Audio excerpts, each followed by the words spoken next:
Salam jumpa. Pembuangan dan perbudakan bangsa Indonesia di Cape Town, Afrika Selatan, adalah sejarah yang kelam, yang tersembunyi oleh Belanda, aib bagi ningrat antek Belanda. Video ini adalah bagian dari kisah pangeran dan raja, yang terbuang menjadi budak. Mengisahkan, pangeran-pangeran Mataram, yaitu, Pangeran Surya Saloring Pasir, Pangeran Arya Dipanagara, keduanya adalah putra Pakubuwono pertama. Kemudian, Mas Kareta, putra Arya Mangkunegara.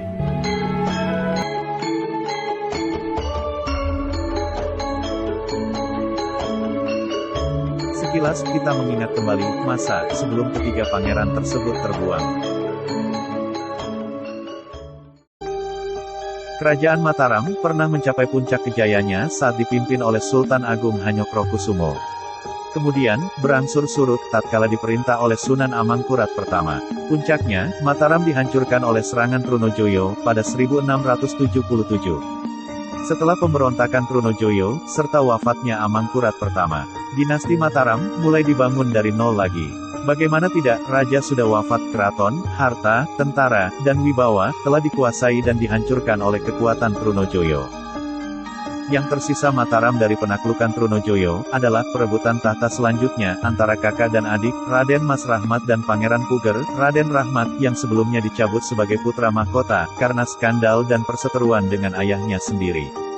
Meminta bantuan VOC untuk mengangkatnya menjadi raja. Kemudian Raden Rahmat menobatkan sebagai Amangkurat II, bermodal hutang kepada VOC, membangun keraton, benteng, dan tentara di Kartasura. Sedangkan Pangeran Puger mengklaim raja dengan menempati sisa-sisa kehancuran keraton Pleret. Perang saudara antara Amangkurat II dengan Pangeran Puger berakhir pada tahun 1681. Tentara VOC dan Amangkurat II berhasil mengusir Pangeran Puger dari Pleret. Atas jaminan dari VOC, Pangeran Puger mendapat pengampunan. Setelah Amangkurat II wafat pada 1703, Raden Sutikna, putra mahkota menjadi Amangkurat III. Konflik muncul kembali. Pangeran Puger masih berkeinginan untuk menjadi raja. Kemudian pergi ke Semarang, meminta bantuan VOC. VOC tentu menerima, karena Amangkurat III sangat menentang Belanda. Akhirnya, perang antara paman dan keponakan terjadi. Pangeran Puger bersekutu VOC, melawan Amangkurat III dibantu Untung Surapati. Amangkurat III dan Untung Surapati dapat dikalahkan. Kemudian, Mataram benar-benar dikuasai oleh Pangeran Puger. Pangeran Puger menjadi Raja Mataram, bergelar Pakubuwono pertama.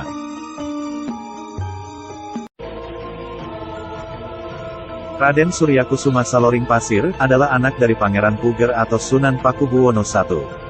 Raden Suryakusuma melawan ayahnya Sunan Pakubuwono I yang tunduk pada Belanda. Dengan alasan itu, Saloring Pasir memilih berkomplot dengan pemberontak Bali serta bangsawan-bangsawan Surabaya yang meneruskan perjuangan Untung Surapati. Setelah tertangkap, Sunan Pakubuwana pertama meminta VOC untuk membuang Saloring Pasir ke Cape Town. Sebelum dibuang ke Cape Town, Saloring Pasir sempat ditahan di Edam, salah satu pulau di Kepulauan Seribu. Saloring Pasir dibuang bersama ibu, 2 istri, mertua, serta 14 pengikutnya.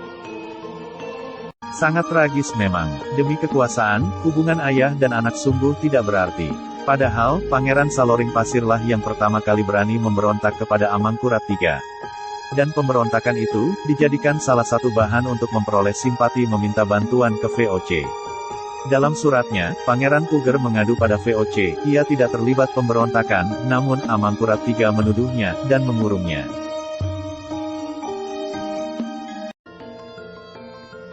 Arya Dipanagara adalah putra Sunan Pakubuwono pertama. Setelah Pakubuwono pertama wafat pada tahun 1719, terjadi perebutan kekuasaan sesama putra Pakubuwono pertama. Atas dukungan VOC, Raden Mas Suryaputra menggantikan posisi ayahnya sebagai Raja Mataram.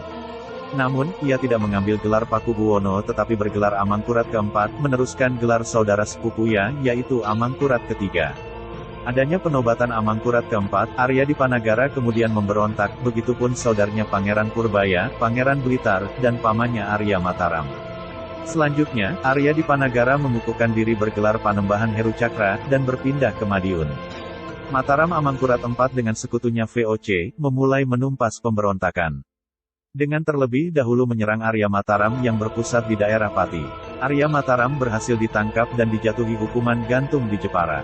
Selanjutnya, pada bulan November tahun 1720, pasukan Mataram dan VOC menyerang Kartasekar. Kartasekar adalah bekas istana Sultan Agung yang ditempati Pangeran Blitar. Kelompok Pangeran Blitar kemudian menyingkir ke Malang, dan wafat pada 1721. Perang saudara itu akhirnya berakhir pada tahun 1723. Pangeran Purbaya ditangkap dan dibuang ke Batavia. Sedangkan, Arya Dipanagara, Panembahan Heru Cakra, dibuang ke Cape Town. Raden Maskareta adalah putra dari Arya Mangkunegara. Raden Maskareta dilahirkan di Sri Lanka, di saat ayahnya Arya Mangkunegara dibuang oleh Pakubuwo II atas konflik perebutan tahta. Arya Mangkunegara sebenarnya lebih berhak menduduki raja, sebagai anak tertua, atau kakak dari Pakubuwono II itu sendiri. Namun, karena sikap Arya Mangkunegara yang waktu itu menentang Belanda, akhirnya Belanda lebih memilih merajakan adiknya, yaitu Pakubuwono II. Pada tahun 1734, Pakubuwono II dan Belanda membuang Arya Mangkunegara ke Sri Lanka. Arya Mangkunegara kemudian wafat pada 1741. Belanda mengizinkan jenazah Arya Mangkunegara, serta 77 pengikutnya dibawa pulang ke Mataram. Kedatangan keluarga dan pengikut Arya Mangkunegara dari Sri Lanka, terutama Raden Maskareta, dianggap berbahaya bagi Keraton Mataram. Bagaimanapun juga, ia adalah putra Arya Mangkunegara, yang berhak dan berpeluang merebut tahta. Selanjutnya, Maskareta kembali menjalani nasib tragis. Kepentingan politik keraton membuatnya ditahan ke Batavia, selanjutnya, dibuang lebih jauh lagi, yaitu ke Cape Town, pada tahun 1750. Dalam pembuangan itu, Raden Maskareta beberapa kali meminta keadilan tentang sebab-sebab atas hukumannya. Namun, otoritas VOC di Cape Town tidak menanggapi. Raden Maskareta kemudian berhasil melarikan diri, menjadi penumpang gelap kapal yang menuju Belanda pada 1778. Di sana, Maskareta kembali menuntut keadilan. Tetapi, hasilnya sia-sia. Maskareta dikembalikan ke Cape Town, Belanda hanya melarang otoritas VOC Cape Town untuk tidak menghukum tindakan pelariannya. Maskareta, akhirnya, tetap sebagai pangeran yang terhukum sebagai budak, tanpa paham akan kesalahannya. Sedangkan, saudara-saudaranya, menikmati kemewahan keraton, menjadi budak-budak Belanda dalam bentuk lain.